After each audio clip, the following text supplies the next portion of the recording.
Welcome back to Halo Halo. I'm Kat Iniba, and you are watching America's top entertainment and lifestyle show for Asian Americans. Time now to spotlight one of our own, and joining us today is a harpist, Jane Ferruzzo, who has been playing the harp for over 15 years, and she's been on Snoop Dogg's album. She was part of Nathan Pacheco's PBS Special, and she most recently performed with Il Volo. Welcome, Jane. Hi. Great to have you here. Thank you so much. I'm very happy to be here.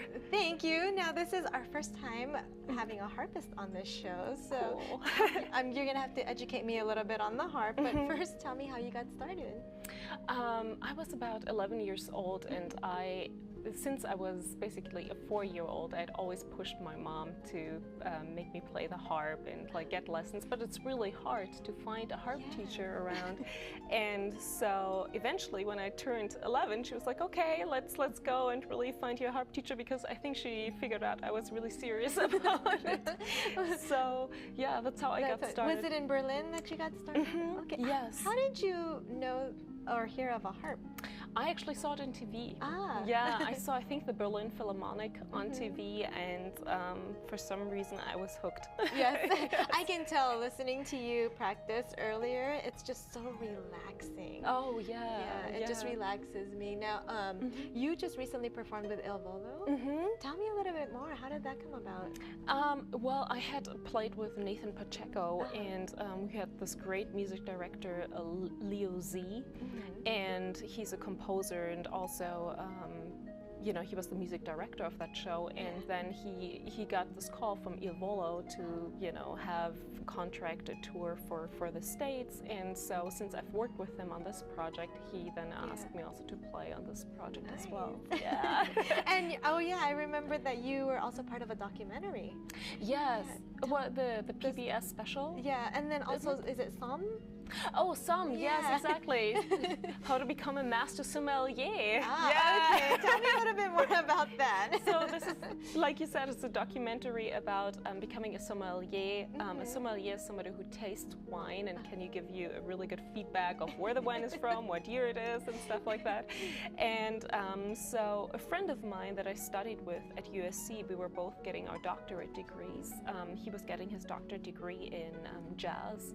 And so he was asked to score the film, and so of course he was thinking of me to play the harp, and that's, you know, how I got involved in this project. Did you come up with your own music, or was it them picking the music? No, actually, when I'm usually in a recording session for films or TV or something like that, it's all written out. So I have to play exactly what is on the page, unless they specifically ask me to, like maybe improvise on one chord or something like that. Yeah. What's your favorite type of music to play? Oh, my favorite, you know what? I feel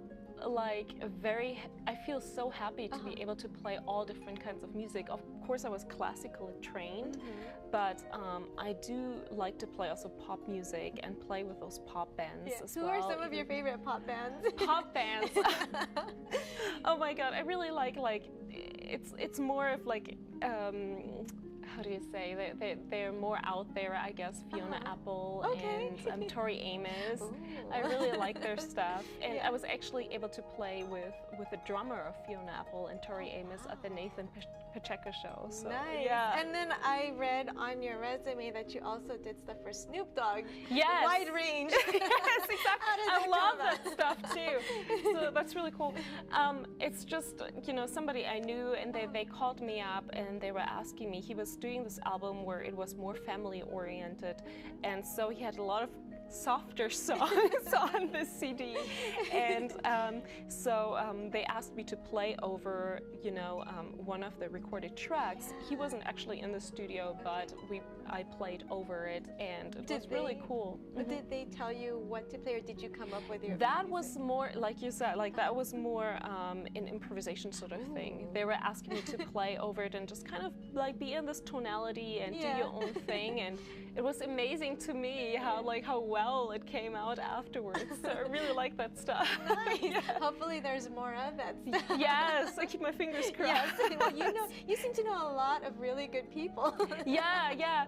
Well, once you play with different musicians and stuff like that, it's word of mouth, and they're most likely to refer you to certain things. And that's why I like LA so much, is because there's so many different things going on in the music scene. Yeah, it's not just classical. It's like like rap or yes, exactly. So yeah. You have a couple of performances coming up. Yes, I have one with the New Valley Symphony. And I'm trying to put next month on a couple of solo recitals. So, and they're gonna be all free. They're probably gonna be around the LA area. I still have to kind of pick and choose the location, but it's all gonna be on laharp.com. Okay. Is my website. Yeah. I was just about to ask, where can we find out more? laharp.com. It's laharp.com. I actually just launched, so congratulations. Thank you so much. And I was happy to get that, domain name as well. And I'm going to update every week about upcoming concerts and stuff like that. Okay. Yeah. Looking forward to it. Thank you so much, Jane. Again, for more information on Jane, her website is laharp.com. Time for a quick break, but Jane performs when we return.